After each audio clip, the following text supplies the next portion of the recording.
अस्सलाम वालेकुम, कैसे हैं आप सब। Welcome to my channel. आज मैं आप लोगों के साथ शेयर कर रही हूँ सर्दियों की एक स्पेशल डिश साग की रेसिपी, और बिल्कुल टिपिकल तरीके से हम इसको बनाएंगे। तो चलें जी, स्टार्ट करते हैं। सबसे पहले तो जो मेन चीज़ होती है ना, वो ये होती है कि साग को तोड़ना कैसे है, साग को यानी बनाना कैसे है, उसकी कटिंग कैसे करनी है। ये देखें जी, ये साग है आपके सामने और ये होती हैं इसकी डंडियाँ। पहले तो आपने जब साग ख़रीदना है ना, तो आपने ऐसे ख़रीदना है, ऐसे चेक करके, जैसे मैं उंगलियों से कर रही हूँ, कि साग की ये डंडियाँ सॉफ्ट सॉफ्ट सी होनी चाहिए।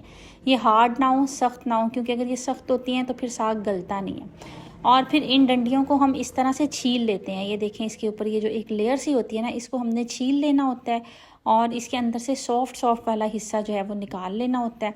और इसके साथ जो एक्स्ट्रा डंडियाँ होती हैं साइडों पे, हम उसको भी उतार देते हैं। हमें मेन वाला जो इसका पार्ट है ना, वो चाहिए होता है। ये देखें, मैं साइडों से आपके सामने तोड़ी हूँ इसको। ये सब फालतू हैं और ये अगर हम साग के अंदर डालते हैं तो इसका टेस्ट जो है वो अच्छा नहीं आता। और इसको कहा जाता है जी, पंजाबी में तो मेरा ख्याल है इसको साग की गंदल कहते हैं। और ये देखें जी, मैं आपके सामने ये तोड़ रही हूँ और ये भी सॉफ्ट सॉफ्ट सी ही है। और इसको तोड़ के इसके ऊपर से छिलका उतार रही हूँ इस तरह से। और इस तरह से हमने सारे साग के छिलके उतार लेने हैं। ये बिल्कुल हमने बीच में नहीं डालना, वरना हमारा साग जो है वो गलेगा नहीं।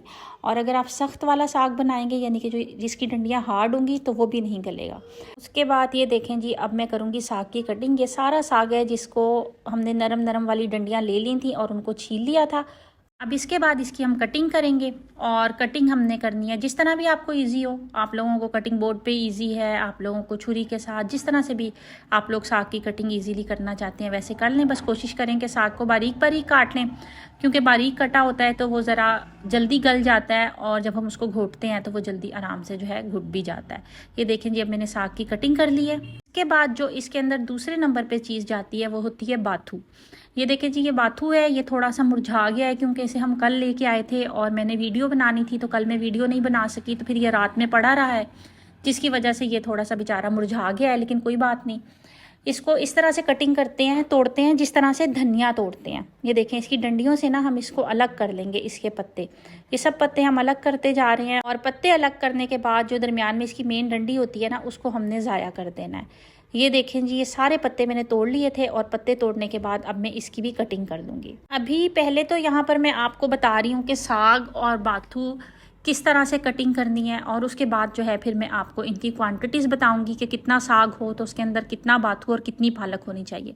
ये देखें जी, ये पालक है, पालक भी डलती है साग के अंदर और इसकी भी वैसे ही नॉर्मली कटिंग हो जाती है जिस तरह के पालक हम काटते हैं सालन बनाने के लिए। अब तमाम चीज़ों की कटिंग हो गई है मेरे पास, और ये मेरे पास एक बड़े वाला पतीला है, उसके अंदर मैंने डाल दिया है पानी।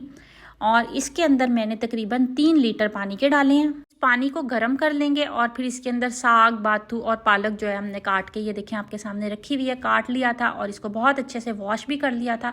फिर ये सब कुछ इसके अंदर डाल लेंगे। अब हम यहाँ पर बात करते हैं क्वांटिटी की। मैं 6 किलो साग बना रही हूँ। यहाँ पर 6 किलो साग था और 6 किलो साग के लिए मैंने ली है जो पालक, वो 1.5 kg है। और जो बाथू लिया है वो है आधा किलो। बाथू बहुत कम जाता है, बहुत कम क्वांटिटी में जाता है। अगर हम इसमें ज़्यादा डाल देंगे तो साग हमारा फिर कड़वा हो जाता है। और लेकिन जाना भी ज़रूरी होता है इसके अंदर, क्योंकि बाथू से इसका टेस्ट बहुत अच्छा बनता है और पालक से भी इसका टेस्ट बहुत अच्छा बनता है। इसलिए अब आप 6 किलो की मुनासबत से देख लें कि मैंने इसके अंदर 1.5 किलो पालक डाल दिया और आधा किलो बाथू डाल दिया। इसी तरह से जब आप बना रहे हो तो आप इसी तरह क्वांटिटीज़ का जो है ख्याल रख लीजिएगा कि पालक भी बहुत कम जाती है साग की निस्बत और बाथू तो बहुत ही कम जाता है, क्योंकि अगर पालक ज़्यादा डाल देंगे तो फिर सारा टेस्ट जो है वो पालक का आने लग जाता है। इसलिए आपने पालक को बहुत कम डालना है, लेकिन साग में जाती इसलिए कि साग के टेस्ट को मज़ेदार बनाती है। ये देखें, मैंने सारा साग जो है इसके अंदर डाल दिया पतीले में। जो पानी डाल के रखा हुआ था पतीले में, 3 लीटर पानी के डाले थे, उसके अंदर मैंने सारा साग और ये बाथू, पालक वगैरह सब कुछ डाल दिया और चम्मच से मैंने इसको इस तरह कर लिया और अब इसे ढक देंगे। अभी तो ये बहुत सारा है, लेकिन ये पकते पकते जो है बहुत कम हो जाएगा। पहले फ्लेम को मैंने हाई रखा था और हाई फ्लेम पे जो है ये बहुत अच्छी तरह से सारा गर्म हो गया, तो मैंने फ्लेम को लो कर दिया था। ये देखें, ये साग पक रहा है और इसने कई घंटे पकते रहना, 3-4 घंटे तो इसको नॉर्मली लग जाते हैं। जिस वक्त ये काफ़ी नीचे आ गया था तो उस वक्त मैंने इसके अंदर डाल दिया था एक छोटे साइज़ का प्याज, और साथ ही इसके अंदर मैंने एक बंच लहसन का, जो एक गुठी लहसन की होती है ना, वो डाल दी थी। और लहसन को सिर्फ छील के और थोड़ा सा मोटा मोटा सा काट के डाल दिया था। ये खुद ही, क्योंकि साग ने इतना ज़्यादा पकना है कि इसके साथ खुद ही बिल्कुल घुल जाएगा। और इन तमाम चीज़ों को अब मिक्स कर लेंगे और मिक्स करने के बाद साग को दोबारा से ढक देंगे और इसको लो फ्लेम पे पकने देंगे। वक्तन फ़वक्तन इसको देखते रहेंगे, लेकिन इसको पकने में काफ़ी ज़्यादा टाइम लगता है। और इसे मैंने दोबारा से ढक दिया था। ये देखें जी, ये मेरे पास हरी मिर्चें हैं, इसके अंदर हरी मिर्चें जाती हैं। मेरे पास साग ज़्यादा था तो मैंने 1 पाव जो है हरी मिर्चें ले ली थी। हरी मिर्चों को मैंने ग्राइंडर में डाला और उसके साथ मैंने नमक डाला, नमक के साथ ग्राइंड कर लिया और उन मिर्चों को भी मैंने साग के अंदर डाल दिया। इस टाइम पर साग तकरीबन हाफ़ डन हो चुका है। अब नमक और हरी मिर्चें भी इसके अंदर चली गई हैं, तमाम चीज़ें इसके अंदर चली गई हैं। अब साग ने सिर्फ पकना है और हमने इसके गलने का इंतज़ार करना है। साग को बहुत अच्छी तरह से हमने गलाना है। साग पकने में थोड़ा सब्र आज़मा काम होता है, टाइम लगता है, आहिस्ता आहिस्ता से पकता है। टाइम टू टाइम आप इसको देखते जाएं और आपको अंदाज़ा हो जाएगा जब ये गलेगा तो, क्योंकि बहुत सॉफ्ट सा हो जाएगा और इसकी ये जो डंडियाँ वगैरह ये भी बहुत सॉफ्ट हो जाएंगी। ये देखेंगे साग हमारा माशाल्लाह इस वक्त बन के तैयार हो गया है। और अब हम इस साग को घोट लेंगे, जो इसका मेन काम होता है, यानी कि ये बहुत अच्छी तरह से मैश हो जाए, लेकिन बिल्कुल मेहंदी की तरह ना हो, पेस्ट ना बने और ज़रा सा मोटा मोटा सा रहे, लेकिन इसके अंदर जो इसकी डंडियाँ वगैरह है ना बिल्कुल घुल मिल जाएं। और इसके अंदर मैंने अब डाल दिया आटा, 2 मुट्ठियाँ भर के आटा डाला, यानी कि हाथ में मैंने आटा पकड़ा था और हाथ को बंद कर लिया तो मुट्ठी बन गई। इतना आटा बस इसके अंदर डाला है। अगर आपके पास हैंड ब्लेंडर है तो आप इसको हैंड ब्लेंडर से भी ब्लेंड कर सकते हैं, लेकिन आपने करना बहुत एहतियात से है, थोड़ा थोड़ा आहिस्ता आहिस्ता करना है, क्योंकि हमने इसकी पेस्ट नहीं बनानी। हमने इसको मोटा मोटा सा रखना है जैसे कि साग होता है। और अगर नहीं है तो कोई बात नहीं, वो जो मैं अभी आपके सामने जिस चीज़ से इसको कर रही थी, घोट रही थी, आप भी उससे घोट लीजिएगा।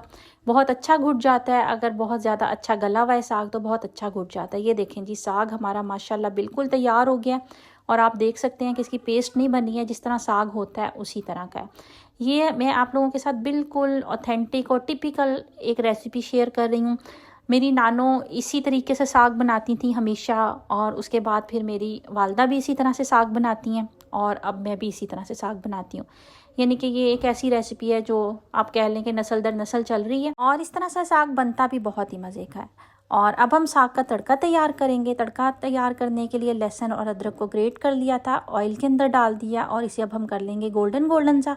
जब ये गोल्डन हो जाएगा तो फिर हम साग के ऊपर तड़का लगा देंगे। ये देखें जी, साग पे तड़का लग गया है और साग माशाल्लाह बहुत ही ज़बरदस्त तैयार हो गया। आप लोग भी इस रेसिपी को ज़रूर ट्राई कीजिएगा।